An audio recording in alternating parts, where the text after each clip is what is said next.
प्रिय प्रशिक्षुओं, मैं सुभाष चंद्र साठ इस सत्र में आपका स्वागत करता हूं। ये सत्र DLED द्वितीय सेमेस्टर के लिए है। इसमें प्रथम प्रश्न पत्र के अध्ययन किया जाएगा। जैसा कि आपको पूर्व में विदित है कि ये जो आपका प्रथम प्रश्न पत्र है, इसका नाम वर्तमान भारतीय समाज एवं प्रारंभिक शिक्षा है। Modern Indian society and elementary education. इस प्रश्न पत्र का जो विभाजन है वो दो खंडों में है। पहला खंड वर्तमान भारतीय समाज है और दूसरा खंड है प्रारंभिक शिक्षा।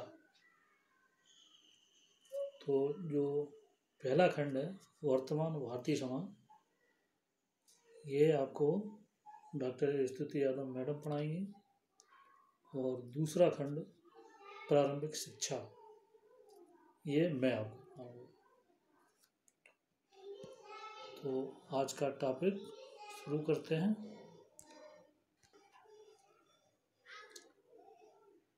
आज का प्रकरण है शिक्षा, एजुकेशन। इस शिक्षा का अध्ययन हम 3 खंडों में करेंगे। पहला शिक्षा का अर्थ, दूसरा शिक्षा का उद्देश्य, तीसरा शिक्षा का महत्व। तो आज हम प्रयास करेंगे कि शिक्षा का अर्थ, इस प्रकरण को आगे बढ़ाया जाए। चलिए, इससे पहले शिक्षा की संकल्पना, कंसेप्ट ऑफ एजुकेशन। जैसे ही हम ये शब्द सुनते हैं शिक्षा, तो हमारे मस्तिष्क में, दिलो दिमाग में क्या संकल्पना उत्पन्न होती है। जैसा कि आप जानते ही हैं कि शिक्षा एक बहुत ही विशालता लिए हुए शब्द है, जिसको परिभाषित करना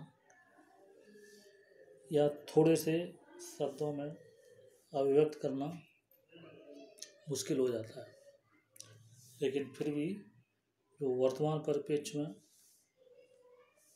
शिक्षा की संकल्पना है, वो ये है कि मानव जीवन विकास की पूर्णता की अभिव्यक्ति के लिए, और शिक्षा के द्वारा ही मनुष्य अपनी इच्छा शक्ति को पर नियंत्रण कर सकता है। मूल रूप में शिक्षा शब्द व्यक्ति के सही चिंतन के लिए है, जिससे कि व्यक्ति अपने मस्तिष्क और हृदय की भावनाओं को समझकर उनको परिष्कृत कर मानव जीवन का जो परम लक्ष्य है वहाँ तक पहुँच सके। वर्तमान समाज की परिस्थितियों से अनुकूलन कर सके, अपने को समाज में स्थापित कर सके, और अपने साथ साथ शिक्षित होकर अपने समाज, अपने राष्ट्र को उन्नति की ओर ले जा सके। यदि व्यक्ति शिक्षित है तो व्यक्तिगत रूप से, सामूहिक रूप से, सामाजिक रूप से ये सोचता है और विचार करता है, और शिक्षित नहीं है मतलब ही नहीं रह जाता है। अब हम आगे देखेंगे कि शिक्षा का अर्थ, जिसको कि 2 भागों में बांटा गया है। पहला है शिक्षा का प्राचीन अर्थ और दूसरा है शिक्षा का नवीन अर्थ। तो दोनों परिप्रेक्ष्य में हम देखेंगे। पहले है शिक्षा का प्राचीन अर्थ। प्राचीन काल में शिक्षा का अभिप्राय भिन्न भिन्न तरीके से भिन्न भिन्न देश काल और परिस्थितियों के हिसाब से प्रयोग किया जाता था। जैसे कि प्राचीन यूनान में किसी भी व्यक्ति को राजनीति के लिए तैयार किया जाता था। रोम में व्यक्ति को वीर सैनिक बनाने के लिए तैयार किया जाता था। तो अलग अलग देश और परिस्थितियों के हिसाब से शिक्षा का जो अर्थ है या शिक्षा का जो कार्य है वो अलग अलग रहा है।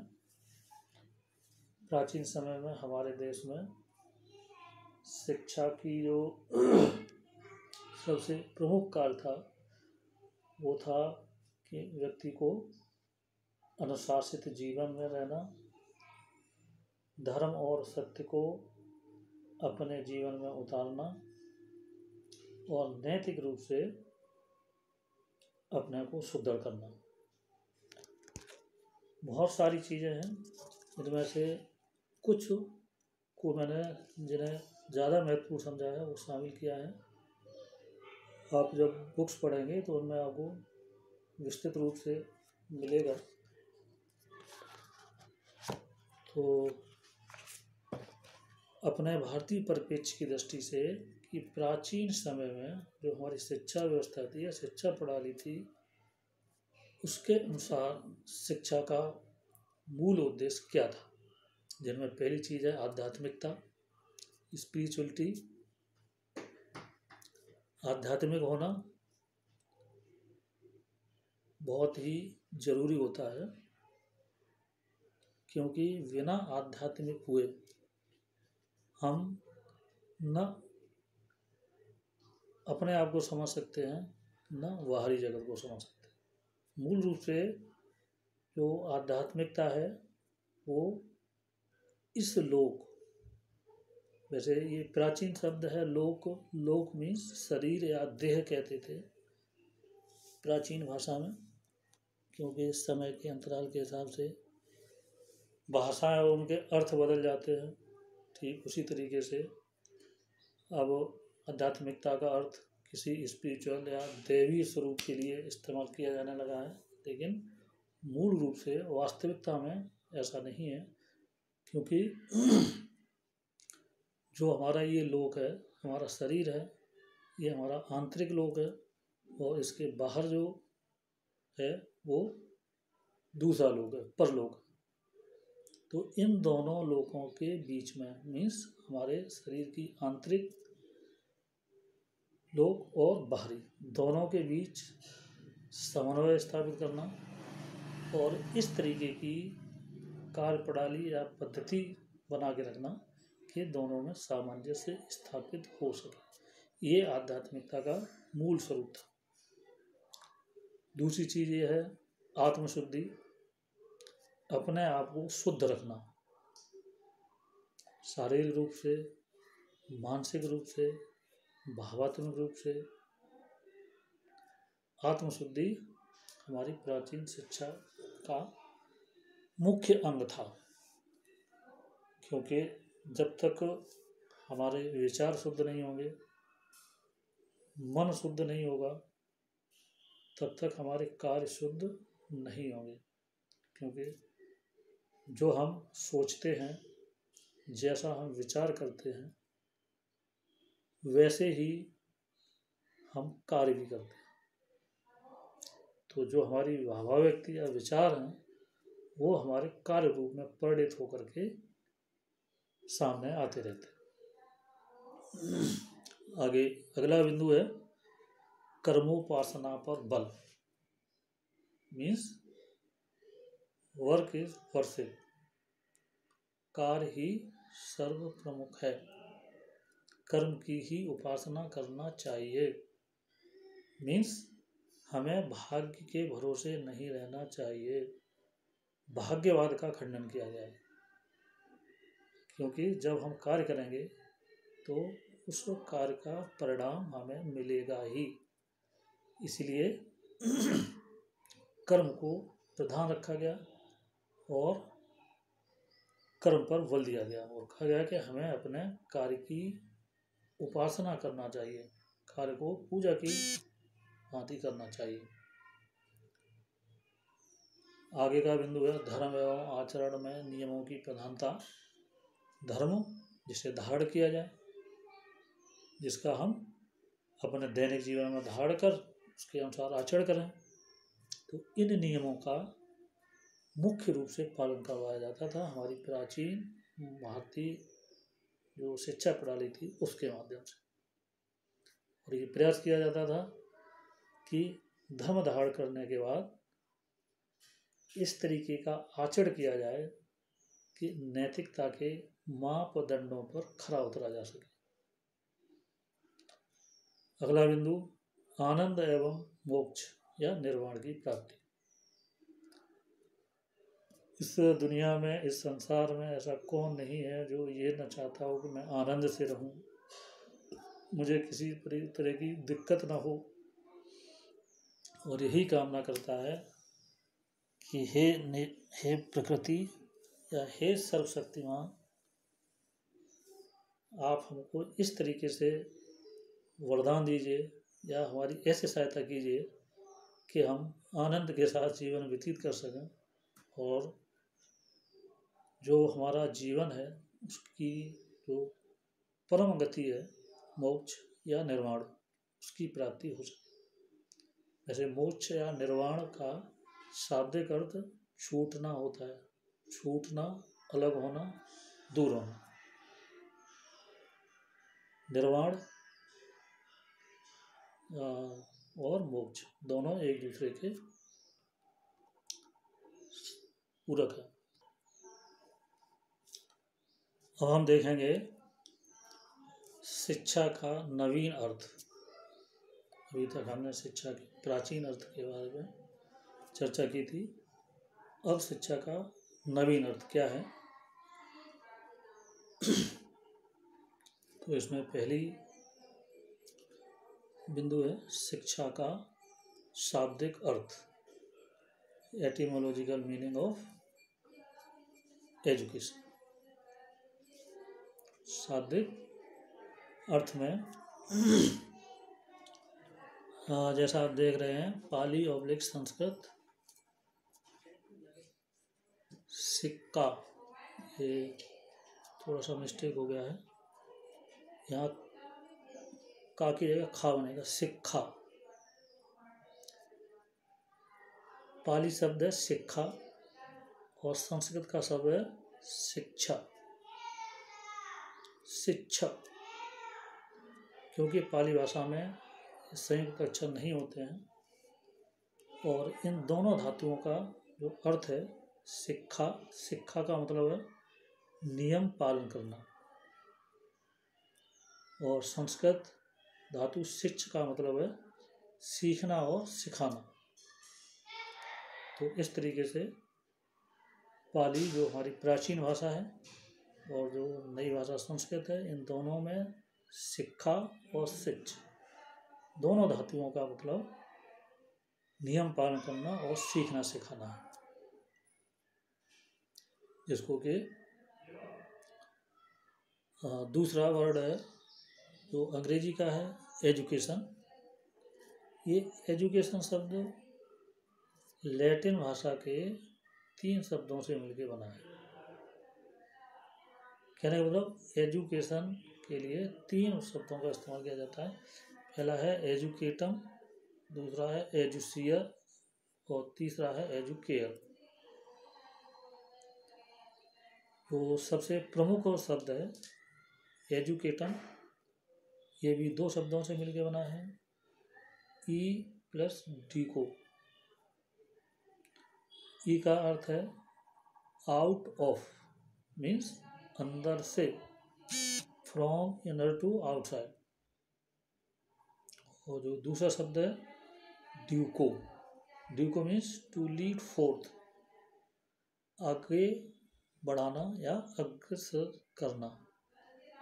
तो इस तरीके से जो एजुकेटम शब्द है इसका कुल मिलाकर के जो पूर्ण अर्थ होता है वो होता है आंतरिक को बाहर लाना। मीन्स जो हमारे अंदर है, हमारे इस जहन में, मन मस्तिष्क में है, जो भी हमारे अंदर छिपी हुई शक्तियाँ हैं, जो भी हमारी योग्यता है, उनको बाहर लाना, ये शिक्षा का शाब्दिक अर्थ है। दूसरा बिंदु है शिक्षा का संकुचित अर्थ। जैसा कि इसके अर्थ से ही स्पष्ट हो रहा है, संकुचित मीन्स छोटा, थोड़ा। जैसे कि वर्तमान समय में शिक्षा को केवल स्कूली शिक्षा से जोड़ दिया है। कहने का मतलब एक निश्चित समय तक दी जाने वाली शिक्षा को शिक्षा मान लेना, ये संकुचित बात होगी। क्योंकि आपको पता है कि शिक्षा एक ऐसी प्रक्रिया है जो नियमित रूप से चलती रहती है, अनवरत रूप से चलती रहती है। इसका समय निश्चित नहीं है। जिसको हम निश्चित समय में मान देंगे वो हमारा संकुचित अर्थ हो जाएगा। निश्चित कालांश कहने का मतलब विद्यालयों में 8 घंटे जो लगते हैं वही शिक्षा के लिए, या जैसा कि वर्तमान समय में आप देख रहे हैं कि जो पाठ्यक्रम है केवल उसको पूरा करवा देना। पाठ्यक्रम में क्या है, बच्चे ने सीखा नहीं सीखा, कितना वो कर पा रहा है, कितना समझ पा रहा है, समझने के बाद उसको अपने प्रयोग में ला पा रहा है नहीं ला पा रहा है, इससे कोई मतलब नहीं है। केवल एक जो लिमिटेड करिकुलम आपको दिया गया है उसको पूरा कर देना शिक्षा के संकुचित अर्थ के द्वारा आता है। और एक चीज और है, निश्चित व्यक्तियों द्वारा। कहने का मतलब शिक्षण का कार्य या शिक्षा देने का कार्य केवल शिक्षकों का है, अध्यापकों का है। न माँ बाप का कोई काम है, न अभिभावकों का कोई काम है, न समाज का कोई काम है। इस तरीके के विचार रखना या इस तरीके की बातें सोचना कि ये शिक्षा के संकुचित अर्थ के अंतर्गत आता है। इसी तरीके से बहुत सारे कारण हैं जो संकुचित अर्थ में इस्तेमाल किए जा सकते हैं। तीसरा है शिक्षा का व्यापक अर्थ। इसके अंतर्गत सतत या जीवन पर्यंत शिक्षा एक ऐसा विषय है या ऐसी चीज है जो जीवन पर्यंत चलती है। जन्म से लेकर के मृत्यु तक व्यक्ति सीखता रहता है। और मुख्य रूप से समाज एवं वैयक्तिकता दोनों को ध्यान में रखकर अपने आप को शिक्षित करना, ये व्यापक अर्थ के अंतर्गत आता है। अक्सर देखा जाता है कि वैयक्तिक रूप से इंडिविजुअली हम अपने आप को महत्व देते हैं, समाज को गौड़ स्थान देते हैं, ये संकुचित अर्थ में चला जाता है।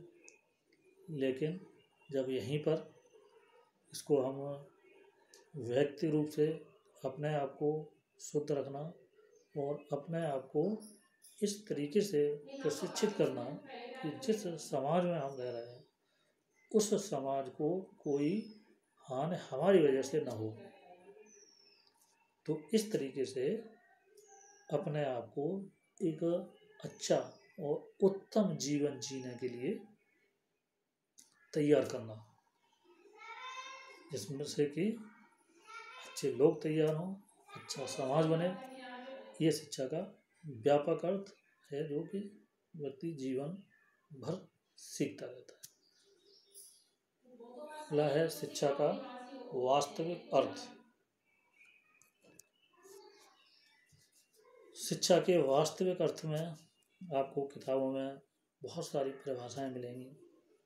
इन परिभाषाओं के माध्यम से आप एनालिसिस कर सकते हैं। इन परिभाषाओं में जो प्राचीन विचारधारा है, जिनमें आपको सुकरात और अरस्तु के नाम है, जॉन डीवी मिडेवियल में है, स्वामी विवेकानंद जी हैं, रविन्द्रनाथ टैगोर हैं, महात्मा गांधी हैं, आप लोग इनकी परिभाषाएं किताबों में दी हैं। यहाँ पर उनको ना विस्तार से नहीं बताया जाता क्योंकि आपका वीडियो बहुत लंबा हो जाएगा। ये परिभाषाएं आप अपनी किताबों से देखेंगे तो आगे और वास्तविक अर्थ में, क्योंकि शिक्षा को केवल शिक्षक के सिर मढ़ दिया जाता है। इस चीज़ को और आगे बढ़ते हुए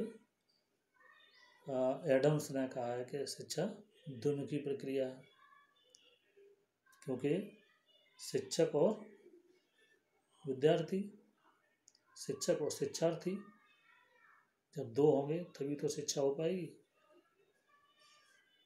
तो एडम्स ने कहा शिक्षा द्विमुखी प्रक्रिया है।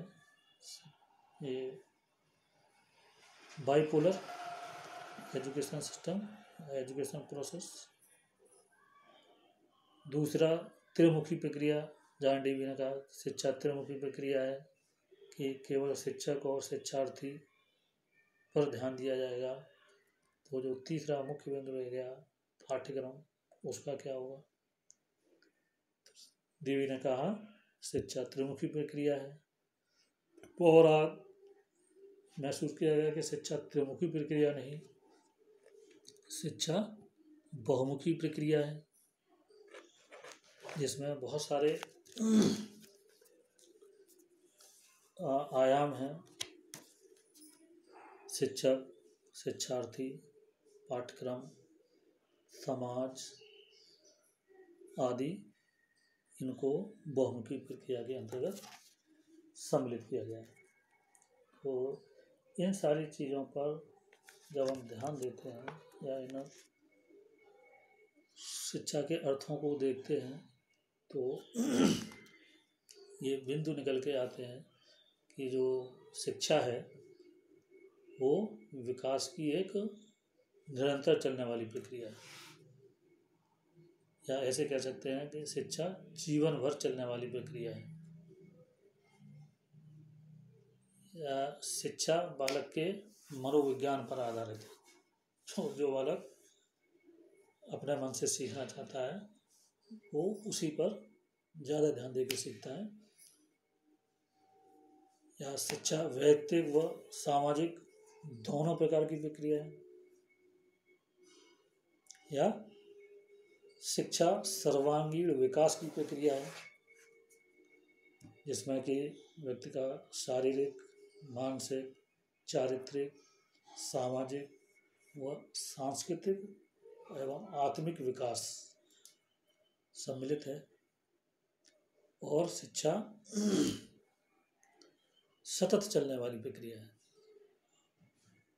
तो इस तरीके से इन सारी परिभाषाओं को जब आप देखेंगे, पढ़ेंगे, तो ये बिंदु निकल के आएंगे।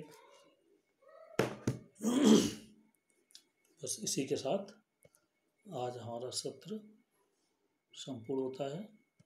धन्यवाद।